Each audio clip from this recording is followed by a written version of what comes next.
Pasca musibah banjir bandang yang melanda Bali pada 10 September 2025 lalu, langkah cepat Gubernur Bali Wayan Koster mendapat apresiasi dari Ketua Pansus Staf DPRD Bali Imade Suparta.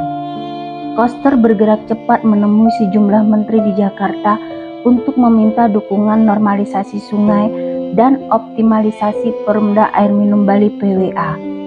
Ketua Pansus menilai langkah Gubernur Koster sangat tepat karena penanganan pasca bencana harus segera dilakukan agar Bali dapat pulih lebih cepat.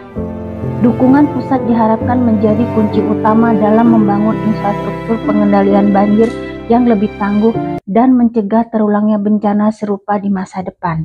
Tugas Pak dan tanggung jawab PP, tanggung jawab juga dinas perizinan, tanggung jawab UPD terkait, dan kemudian bahkan dari BWS sendiri juga masih begitu. Jadi tidak ada siap, tidak ada siapnya gimana Pak? Mesti mencari data apa yang dilakukan kemarin itu. Ini kan kita berpakaian resmi terus untuk kegiatan pemerintahan. Masa tidak ada pantauan lapangan? Jadi biarkan saja mereka itu melakukan kegiatan di atas ruang, kan begitu artinya.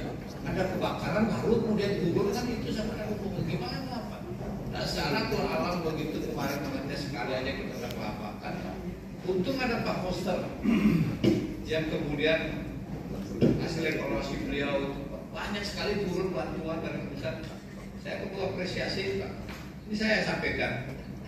Ini kan beliau yang mengatasi semua setelah ada pertemuan dengan pemerintah kementerian pusat. Satu misalnya optimalisasi penghutan wisata, beliau sudah turun kemarin ke Pak Yusri. Bagaimana Pak wisata ke depan ini bisa kita dapatkan hasil dari PWA untuk kepentingan pembangunan juga Pak. Nah, kemudian ada pertemuan juga Pak Gubernur itu dengan pintu PMA. Ya Pak ya, itu terkait juga normalisasi sungai Pak, cegah banjir. Ada bantuan diberikan Pak. Ya, jadi habis Pak Gubernur turun kemana-mana itu, kemudian langsung juga masih ada waktu beliau ke pusat Pak, ke Jakarta. Ada bantuan dari Menko PMK tentang bantuan normalisasi sungai, cegah banjir besar terulang lagi kan Pak itu. Kemudian lagi juga bertemu kepada ini Menteri Hukum dan HAM terkait bagaimana daerah selatan itu kan juga resapan airnya kurang Pak. Ada LP di sana, Pak. LP mau dipindahkan itu biar tidak banyak kegiatan di sana. Ya itu juga beliau lakukan. Sudah juga dapat bantuan Pak di Bali. Ya kan? Saya lihat ada catatan-catatannya ini.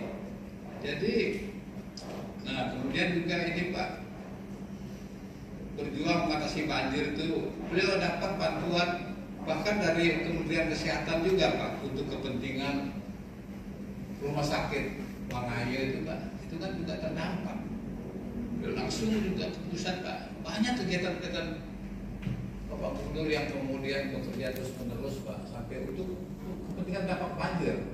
Nah, sementara kita di sini dari dinas terkait saya lihat maksimal untuk kita melakukan kegiatan hari ini untuk evaluasi Pak, bagaimana mereka yang melanggar tata ruang, bagaimana mereka yang melakukan kegiatan di pinggir sungai Pak, bagaimana mereka melakukan kegiatan-kegiatan di Tahura. Ini ada semua Pak yang harus kita lakukan. Tapi sampai hari ini tidak mau data. Ini kan kurang cepat kita Pak. Mungkin dari BPN bisa bantu Pak. Mana yang kita bisa ini Pak? Kalau dari BPN.